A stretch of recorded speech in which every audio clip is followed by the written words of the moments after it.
જમ્મુ કાશ્મીરના પહેલગામમાં આતંકી હુમલા બાદ ભારત અને પાકિસ્તાન વચ્ચે સર્જાયેલા યુદ્ધની સ્થિતિ વચ્ચે અફવાઓથી બચો અને સુરક્ષિત રહો સાથે પોલીસ હવે દરેક ગ્રુપમાં અફવા ફેલાવનાર પર નજર રાખી રહી છે, જેને લઈ અફવા ફેલાવનારને સજા થશે, જેથી સાવધાન રહેવા જણાવ્યું છે.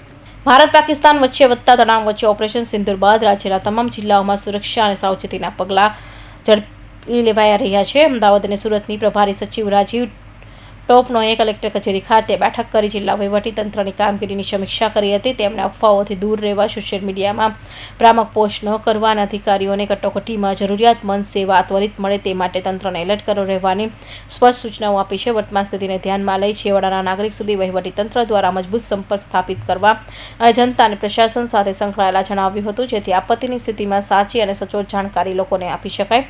તેમજ જિલ્લાના નાગરિકોએ કોઈપણ પ્રકારની અફવાઓથી દૂર રહેવા તેમજ લોકોને ગેરમાર્ગે દોરે એવી પોસ્ટ સોશિયલ મીડિયામાં ન કરવા ભારપૂર્વક અનુરોધ કર્યો હતો અને લોકોને જાગૃત અને સુરક્ષિત રાખવા તેમજ કટોકટીની પરિસ્થિતિમાં સુસજ્જ રહેવા જરૂરી માર્ગદર્શન આપ્યું હતું. ભારતના પહેલગામમાં જે નિર્દોષ લોકો ઉપર હત્યા થઈ એના અનુસંધાને ભારત સરકાર દ્વારા જે ઓપરેશન સિંદૂર હાથ ધરી અને જે કાર્યવાહી કરી રહેવામાં આવેલી હતી, એના અનુસંધાને ઘણા બધા લોકો ખોટા અફવા કે મેસેજો સ્પ્રેડ કરતા હોય છે અને જેનામાં લોકોમાં આક્રોશ આવે કે ખોટી નિંદા થાય એને ખોટી માહિતી ફેલાવવા માટેના આ લોકો ઉપર સુરત પોલીસની ક્રાઇમ બ્રાન્ચ, સાયબર ક્રાઇમ અને અલગ અલગ એજન્સીઓ દ્વારા સતત વોચ રાખવામાં આવી છે.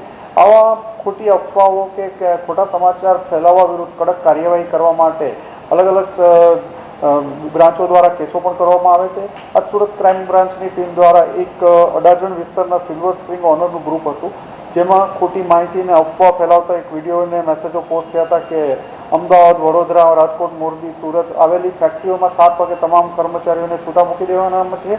જો નહીં આવે તો એમના વિરુદ્ધ કાયદેસર કાર્યવાહી કરવામાં આવશે અને આ મેસેજને વધુ સ્પ્રેડ કરવા માટે અપીલ કરી હતી.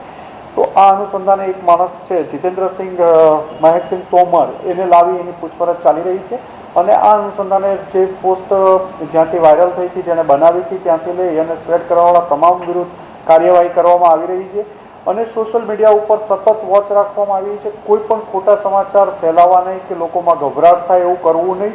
જે સરકાર એડમિનિસ્ટ્રેશન દ્વારા જે માહિતી આપવામાં આવે એ જ આગળ ફેલાવી અને ખોટા મેસેજો કે ખોટી અફવાઓથી લોકોને દૂર રહેવા માટે એક અપીલ પણ કરીએ છીએ.